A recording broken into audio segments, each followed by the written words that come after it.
Timeline पर clip लाने के जो दो तरीके थे, इंसर्ट एंड ओवरराइट के बारे में आपने सीखा, और आगे एक और बहुत अच्छी और बहुत इंपॉर्टेंट ऑप्शन होता है रिप्लेस क्लिप। यानी टाइमलाइन पे लाने के बाद में जरूरी नहीं होता है एडिट करने के दौरान आपको जो क्लिप आप पहली बार लाए हैं और वही फाइनल आपको यूज करनी है, उसको कई बार रिप्लेस करना पड़ता है।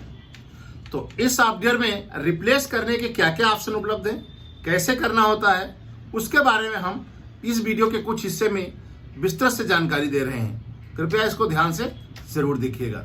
चलिए अब हम आपको एडिटिंग के एडवांस विधियों के बारे में बताएंगे। सबसे पहले हम आपको बताना चाहते हैं रिप्लेस एडिट के बारे में, जिसका प्रयोग एडिट करने में कभी न कभी हर एक प्रोफेशनल करता रहता है। रिप्लेस एडिट जैसा कि उसके नाम से पता चलता है, रिप्लेस यानी किसी चीज़ को किसी चीज़ के द्वारा बदल देना। रिप्लेस का मतलब ही यही है, जिस क्लिप का आपने पहले प्रयोग किया है उसको किसी दूसरे क्लिप के द्वारा बदल दिया जाना, उसे हम रिप्लेस कहते हैं। वीडियो एडिटिंग में भी इसका मतलब भी यही है कि आपने एडिट सीक्वेंस में कहीं पर भी आपने किसी भी क्लिप का प्रयोग किया है और अब आप चाहते हैं कि वो क्लिप हट जाए, टाइमलाइन से हट जाए, तो हम क्या करते हैं, सबसे पहले हमें ध्यान देना है कि रिप्लेस एडिट किस प्रकार से काम करता है।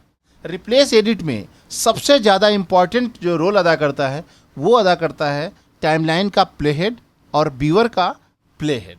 यानी टाइमलाइन का जो प्लेहेड है व्यूअर के प्लेहेड से मैच करता है, और टाइमलाइन के जितने फ्रेम लेफ्ट में जितने फ्रेम राइट में क्लिप में टाइमलाइन पे यूज़ हुआ है उतने ही फ्रेम व्यूअर से भी वो उसी पोजीशन से आपको रिप्लेस करेगा।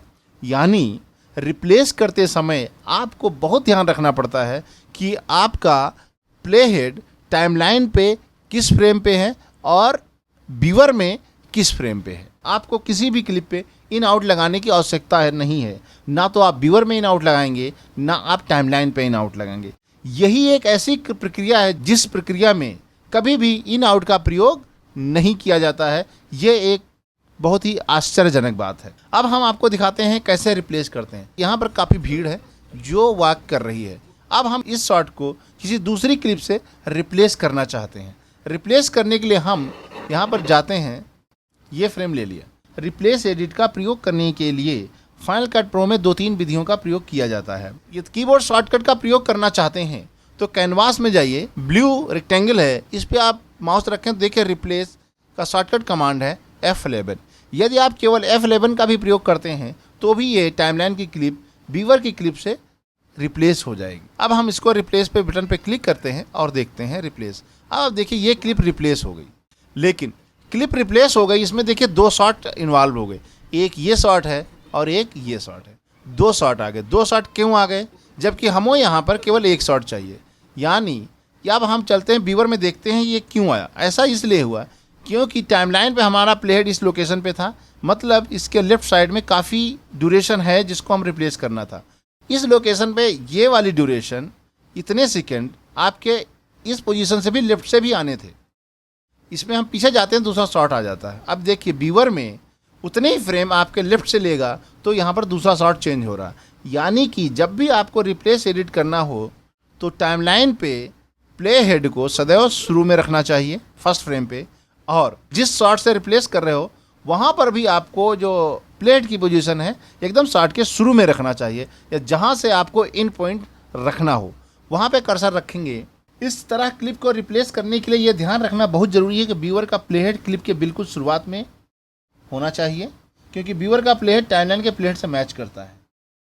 यदि लेफ्ट या राइट में जितनी क्लिप होगी कम से कम उतनी तो क्लिप व्यूअर के प्लेहेड के लेफ्ट या राइट में होनी चाहिए। अब हम F11 का यूज़ करें या इस बटन पर क्लिक करें, या अब आप यहाँ पर देखिए एक ही शॉट आपके सामने रिप्लेस हो गया है। रिप्लेस एडिट का प्रयोग करते समय दोनों प्लेहेड की इम्पोर्टेंस बहुत अधिक है, दोनों की पोजीशन बहुत इम्पॉर्टेंट है। यदि आपने दोनों की पोजीशन सही नहीं रखी तो आपके रिप्लेस करते समय एक से अधिक शॉट्स टाइमलाइन पे आने की संभावना रहती है। इसलिए जब भी कभी आपको रिप्लेस एडिट का प्रयोग करना हो तो प्ले हेड की पोजीशन को ध्यान जरूर रखना चाहिए। रिप्लेस करने की इसके अतिरिक्त एक और विधि है, वो है ओवरले एरिया।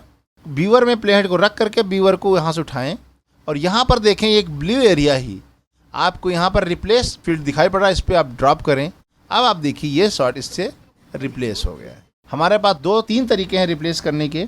एक तो आपको इस बटन का प्रयोग करके, दूसरा कीबोर्ड शॉर्टकट F11 का प्रयोग करके, और तीसरा तरीका है कि आप व्यूअर से उस शॉट को पिक करके कैनवास में रिप्लेस फील्ड में इसको ड्रॉप करें, तो भी आप रिप्लेस कर सकते हैं। यदि व्यूअर के प्लेहेड की पोजीशन के पहले या बाद में उचित क्लिप नहीं है तो रिप्लेस एडिट पूरा नहीं हो पाएगा और इनसफिशिएंट कंटेंट का मैसेज आ जाएगा। फाइनल कट प्रो में रिप्लेस एडिट प्रक्रिया में नई क्लिप की ड्यूरेशन सदैव ही पुरानी क्लिप के बराबर ही रहती है। ना तो ड्यूरेशन चेंज होती है, ना तो सीक्वेंस की ड्यूरेशन कभी चेंज होती है, केवल चेंज होता है क्लिप। अब आप देखो यहाँ पर, इस समय पहले तो हम कर रहे थे यहाँ पर इसको लॉक किया हुआ था। इस समय आप देखिए यहाँ पर एक प्रॉब्लम आ रही है कि यदि हम यहाँ पर इस समय रिप्लेस कर रहे हैं तो हम रिप्लेस नहीं ले रहा है, यानी जिस लोकेशन पर हमने प्लेहेड रखा है यह क्यों नहीं, क्योंकि यहाँ पर हमने म्यूजिक ट्रैक लगाया हुआ है। इस म्यूजिक ट्रैक को या तो लॉक कर दें या तो इसको हटा दें। इसको लॉक कर देते हैं, उस समय हम रिप्लेस करते हैं तो भी नहीं हो रहा है। इसको लॉक कर देते हैं, इस समय करेंगे तो ये रिप्लेस हो जाता है। यानी इसके साथ में ऑडियो ट्रैक भी है। यदि हम ऑडियो ट्रैक को यहाँ से अनलिंक कर देते हैं, यदि आपका ऑडियो वीडियो के साथ में ऑडियो ट्रैक भी इसमें कार्य करता है, रिप्लेस करते समय ऑडियो ट्रैक वीडियो ट्रैक के साथ साथ ऑडियो ट्रैक भी रिप्लेस होता है। रिप्लेस करने से एक बात यहाँ पर एक ध्यान देनी चाहिए, यदि आपने जिस क्लिप को रिप्लेस कर रहे हैं उसकी एम्बियंस ट्रैक या उसका ऑडियो ट्रैक भी अवेलेबल है और आपने उसका ऑडियो लेवल करके रखा हुआ है, ऑडियो ट्रैक भी इसके साथ में क्लिप के साथ रिप्लेस हो जाएगा। अब आप यहाँ देखिए, यदि हम यहाँ पर इसका ऑडियो लेवल थोड़ा सा हम नीचे कर देते हैं, दूसरी क्लिप यहाँ से लेके आते हैं, तो अब हम इसको रिप्लेस करते हैं, तो अब आप देखिए कि वीडियो के साथ साथ ऑडियो भी रिप्लेस हो गई है। और रिप्लेस इस तरीके से हुई है कि पुरानी ऑडियो लेवल सेटिंग, इफ़ेक्ट सब कुछ चेंज हो जाएगा। यानी यदि आपने टाइमलाइन सीक्वेंस पर रिप्लेस एडिट के थोड़ा क्लिप को रिप्लेस किया है, उस क्लिप का ऑडियो ट्रैक, उस क्लिप का वीडियो ट्रैक दोनों ही चेंज हो जाएंगे और उन पहले क्लिप पे लगाया गया इफेक्ट, ऑडियो का लेवल चेंज हो जाएगा, क्योंकि रिप्लेस एडिट में एकदम नए तरीके से आती है। उस पर प्रीवियस क्लिप पे की गए सारे फिल्टर, सारे की फ्रेमिंग सब कुछ हट जाता है। यदि हम केवल वीडियो रिप्लेस करना चाहते हैं या ऑडियो रिप्लेस करना चाहते हैं, ये आपको देखने वाली बात होगी। यदि हम यहाँ इस लोकेशन पे केवल वीडियो रिप्लेस करना चाहते हैं तो ऑडियो ट्रैक को या तो लॉक कर दीजिए या ऑडियो ट्रैक को डेस्टिनेशन को यहाँ से ऑफ कर दी। इस स्थिति में यदि हम रिप्लेस करते हैं, केवल वीडियो रिप्लेस हुआ, ऑडियो पुराना ही है।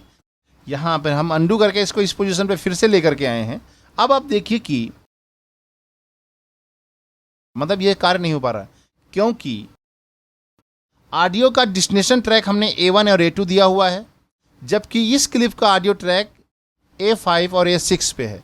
ये वाला जो ऑडियो है ये पहले से इस ट्रैक पे पड़ा हुआ है, लेकिन हमने डेस्टिनेशन ट्रैक A1 A2 दिया हुआ है। इस वजह से ये रिप्लेस एडिट नहीं कर पा रहा है। डेस्टिनेशन ट्रैक की सेटिंग के हिसाब से आने वाली क्लिप का वीडियो जो है B1 डेस्टिनेशन पे और ऑडियो A1 A2 पे आना चाहिए, और A1 A2 पर ही इस क्लिप का लिंक क्लिप भी होनी चाहिए, जो कि नहीं है। इसलिए ये कार्य नहीं हो पा रहा है। यदि हम इसको डेस्टिनेशन ट्रैक आप A5 A6 पे रखना होगा, B1 को डिस्टिलिंग कर दें और ये फाइल हम यूज कर रहे हैं, इसको यहाँ रिप्लेस करें। अब आप देखें यहाँ पे जूम करके देखते हैं, यहाँ पर चेंज हो गई। यानी आपको रिप्लेस एडिट करते समय प्ले हेड के साथ साथ आपको डेस्टिनेशन ट्रैक्स का भी ध्यान रखना पड़ेगा कि आपका डेस्टिनेशन ट्रैक लिंक है या अनलिंक है, या किस डेस्टिनेशन ट्रैक को आपने सेलेक्ट किया हुआ है। इसके अतिरिक्त हमने आपको बताया था कि वीडियो में इन और आउट का कोई प्रभाव नहीं पड़ता है, केवल व्यूअर में इन आउट लगाने से कोई फ़र्क नहीं पड़ता है। टाइमलाइन पे यदि आपने इन आउट लगाया हुआ है तो उसका रिप्लेस एडिट पे फ़र्क पड़ेगा। जैसे कि हम यहाँ पर इन लगा देते हैं इस पोजीशन पे जहाँ पर प्लेहेड लगा हुआ है। अब हम यदि रिप्लेस एडिट करते हैं तो केवल जिस एरिया पे हमने इन और आउट पॉइंट लगाया हुआ था उससे लेकर के आउट पॉइंट तक उसने रिप्लेस कर दिया, जबकि बाकी एरिया को उसने रिप्लेस नहीं किया है। इसका प्रयोग उस स्थिति में किया जाता है जब हम को रिप्लेस करना है लेकिन आधी क्लिप को रिप्लेस करना है, तो उस समय हम केवल इन पॉइंट लगा करके तो जिस पार्ट को हम रिप्लेस करना चाहते हैं उस पार्ट को रिप्लेस कर सकते हैं। इसी तरीके से यदि हम आउट पॉइंट लगा देते हैं और उसके बाद रिप्लेस करते हैं तो केवल उतने पोर्शन को ही रिप्लेस करेगा जहाँ पर आपने आउट लगाया। अब देखिए केवल इतना एरिया ही रिप्लेस हुआ, क्योंकि जो आउट पॉइंट आपने लगाया था वो क्लिप के केवल इतने एरिया में ही लगा था। यानी आप जब रिप्लेस एडिट का प्रयोग कर रहे हो तो आपको टाइमलाइन पे इन और आउट की पोजीशन भी ध्यान रखनी पड़ेगी कि वो है या नहीं है। पूरी क्लिप को रिप्लेस करना हो तो इन आउट लगाने की कोई आवश्यकता नहीं है। यदि आपको केवल आधा पोर्शन, यदि हम यहाँ पे इस एरिया को रिप्लेस करना चाहते हैं तो हम इस एरिया को, इतने को, तो ये एक तरीका है कि आप इसको Ctrl+B से कट लगा दें तो 2 क्लिप बन जाएंगी। तो आप इसको रिप्लेस कर सकते हैं, इसको अलग रिप्लेस कर सकते हैं। यदि आप कट नहीं लगाना चाहते हैं तो यहाँ पे आउट लगा दीजिए और शुरू पार्ट को रिप्लेस करना है तो यहाँ पे आप जाइए, इस फ्रेम को सेलेक्ट कीजिए और यहाँ से इसको रिप्लेस कर दीजिए तो केवल शुरू वाला भाग ही रिप्लेस हो।